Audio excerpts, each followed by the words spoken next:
everybody. Welcome back to the Mid-Atlantic Quilt Festival online presentations. I am happy to present a great interview that I did with Wanda Ann Dotson of the Central Virginia Modern Quilt Guild.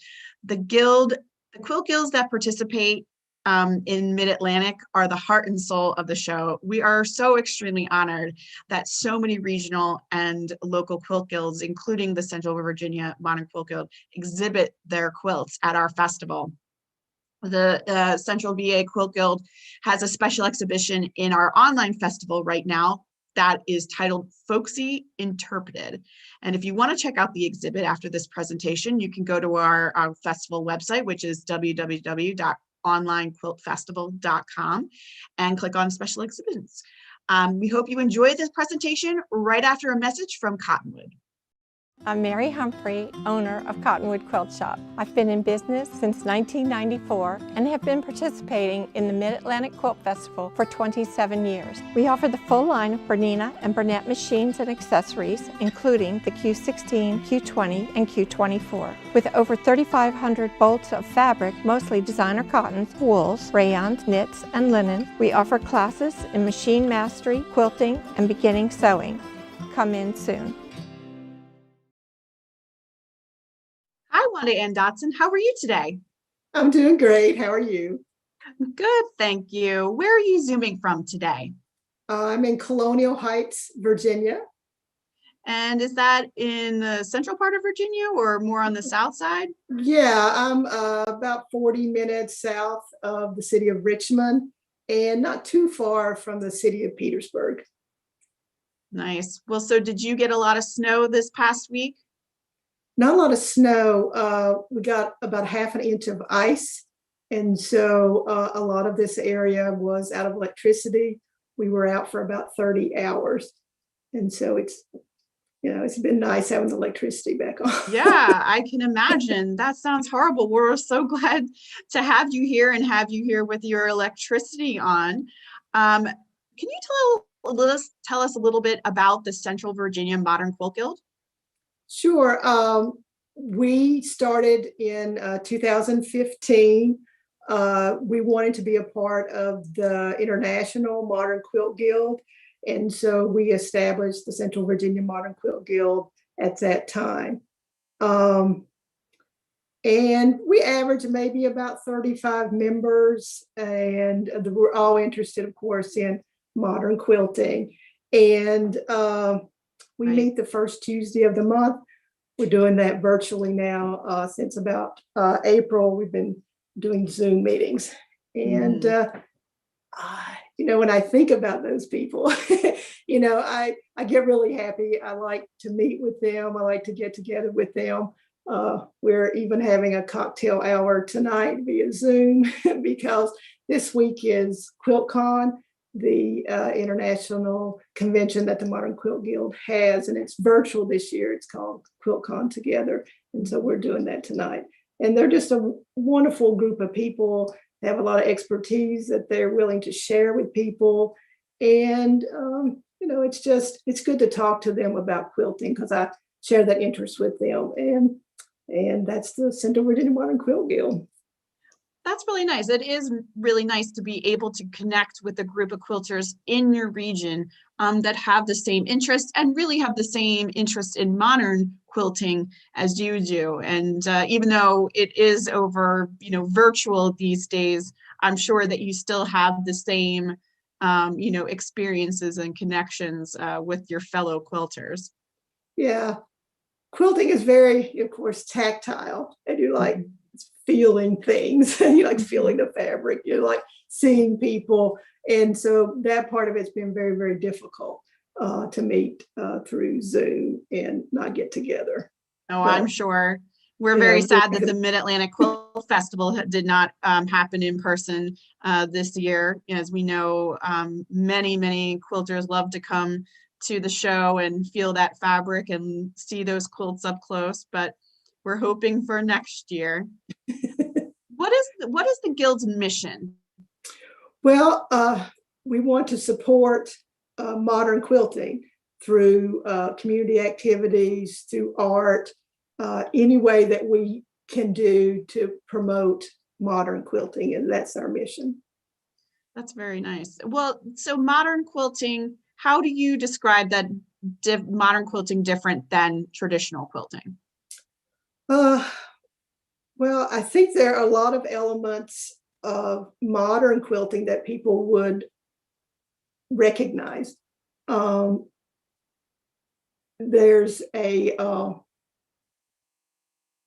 sense that simplicity of design, you see that in modern quilting. You see a lot of high contrast colors.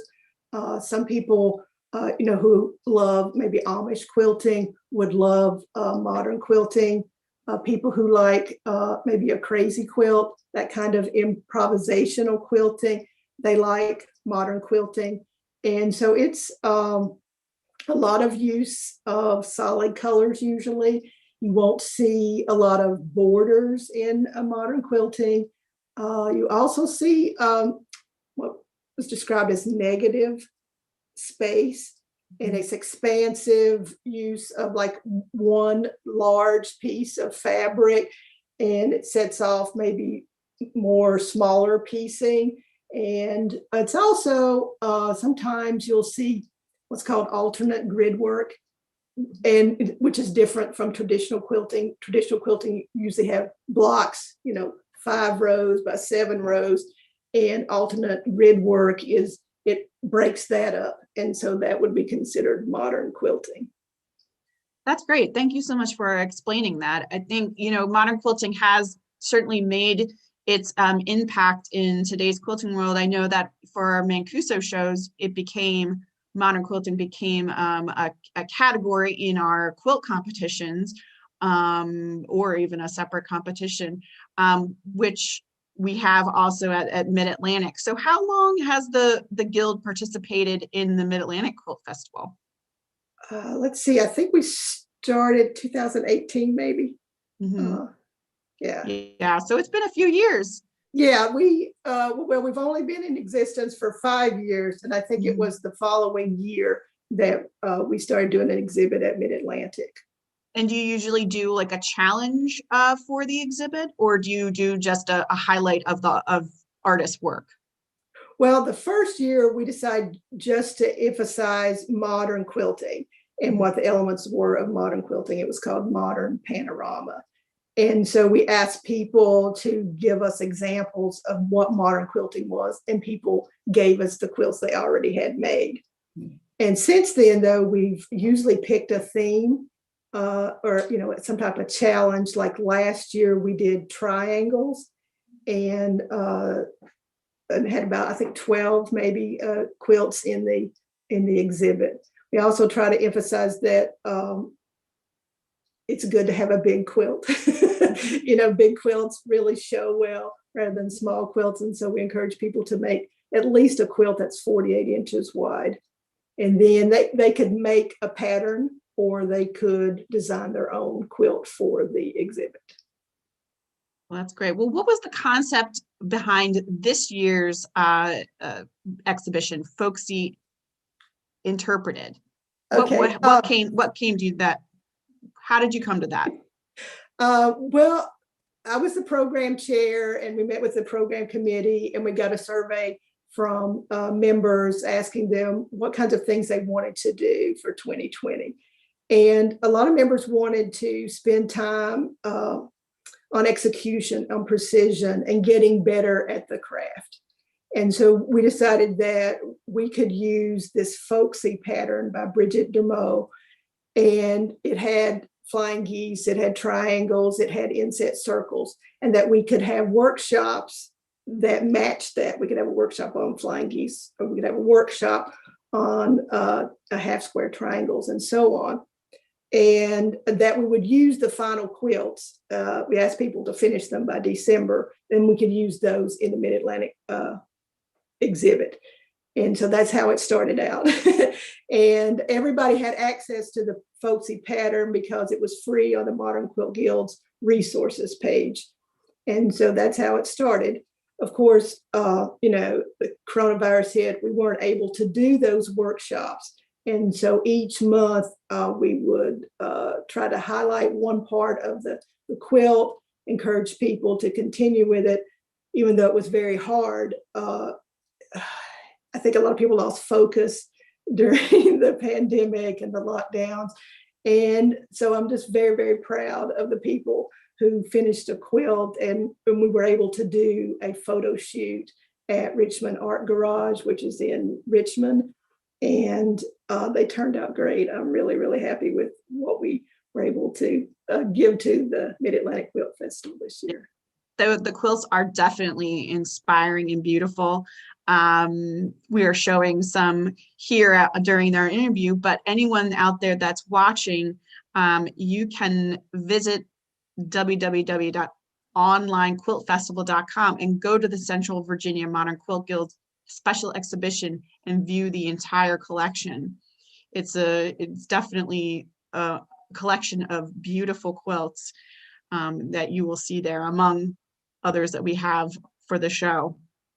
What do you think the importance of teaching younger generations the art of quilting, since modern quilting is what I think is more of a younger, a younger art form?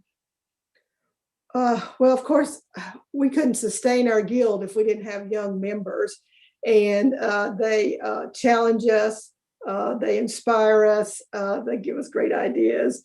And so there is no future of quilting, let alone modern quilting, if we don't work with younger quilters.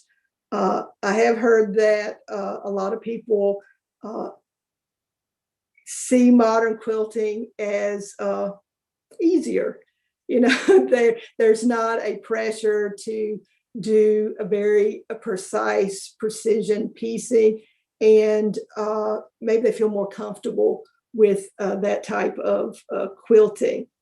And of course, our guild, we're very loving. we want people to join and experience modern quilting, and so we're very encouraging. And anybody who wants to try quilting should. And I think that we could do a better job of that, I assume, if we want the craft to continue. I have a daughter, she's in her 20s, and really didn't enjoy that part, the quilting. She prefers making clothes.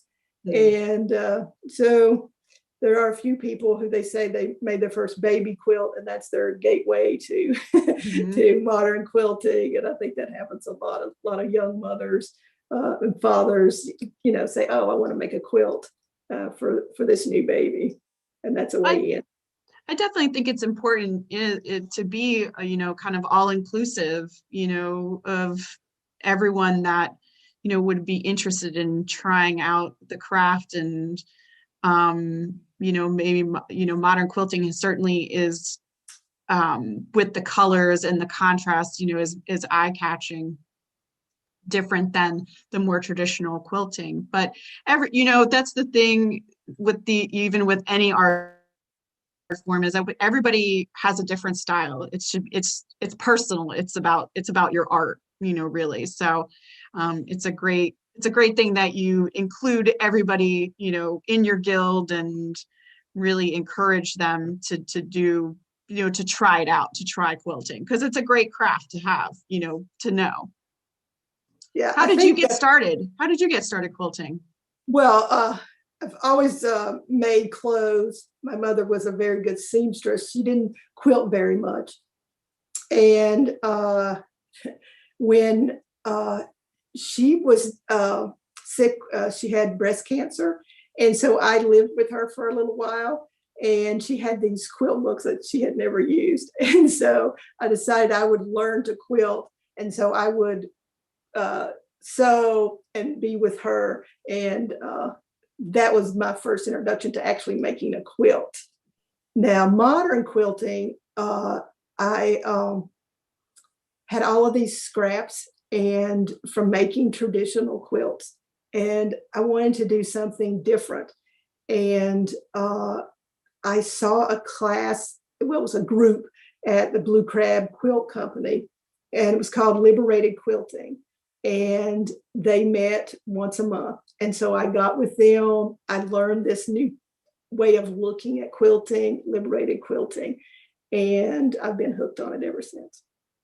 That's so nice. And there is a quilt behind you. What Well, is yeah, a this is a piece? quilt that's in stages. Mhm. I took a class last year online with Irene Roderick. It was called Dancing with the Wall. And so I have a design wall behind me, and you make units, put them on the wall, see how you like it, and just make more and more units and then try to put the units together. And so this is in the mid stage of Very cool. that. I like the pink and white striped fabric with the blue. It looks Yeah, really with the navy. That's a great, and even with the green, it's a great color combination. yeah. What is the quilting tool that you can't live without? Well, I would say that this design wall right now, because I really enjoy being able to put things up and see what they look like, Mhm. and try them out and see if that's what I want, and then let the flow come from that and move to the next thing and see how it looks. Uh, it's hard sometimes because once you put something up there, you're like, okay, I really, really like that, but how am I ever going to put it together? How am I going to make it fit without a whole lot of pinning and effort? Uh, Mhm. but everybody should have a design wall if they're interested in making some really cool modern quilts. Did you have to specifically create that design wall? I did. It's a insulation board, 4 Mhm. feet by 8 feet. There's two of them together. They're taped together on the back with duct tape, and then they're covered with flannel. It's gray flannel, and some people, use a sheet. This was just a straight yardage fabric, Mhm. flannel. It's Well, that's a gray, great so tip. it looks good on the wall, and it doesn't compete usually with the fabric I'm putting on it. Yeah. So anybody out there that might be interested in creating their own design wall, that's a great tip. Yeah. Yeah. So is there any other hobbies that you have other than quilting? Well, yeah, I'm a big photographer. I love photography. I've done this probably since I was 15 or 16 years old with, 35 millimeter, learned how to, the dark room, all of that, through college a long, long time ago. And a few years ago, I bought a digital camera and started using that. And this is, I guess, 2 years ago, I did a 100-day project. I don't know if you've Oh, heard of the neat. 100-day project, and was trying to take a photograph every day of my quilts. And so I take them, out in the wild somewhere on a tree. And then I was at Virginia Beach, and I, took one at in the ocean, trying to be creative with the quilts and the photography. That's amazing. I'm actually a photographer myself. That's what I did in college as well. Do you prefer the digital versus like the 35 millimeter or vice Well, versa? digital is so much easier. Hmm. And on a digital camera, you can set it to manual. You can get the white balance that you want. You can get the light that you want. It's, yeah, it's about as good as a 35 millimeter camera, and definitely Yeah. doesn't take as long. Of course, the Yes. texture, the look of it is a little different, but, Hmm. all of us have a digital camera now. We have a phone we could use, or iPads, so it's Yeah. something that's very accessible now. And because of that accessibility, um, we have the Modern Quilt Guild, because that's how it started. People could put their work, from their phone and then Hmm. post it to, at first it was a Flickr account, and people got together on Flickr and shared their modern quilt work. And then the Modern Quilt Guild said, oh, we need a way where people can actually meet in person. And so that's how the Modern Quilt Guild actually started, was Oh, based on those people having a phone, a camera in their hand.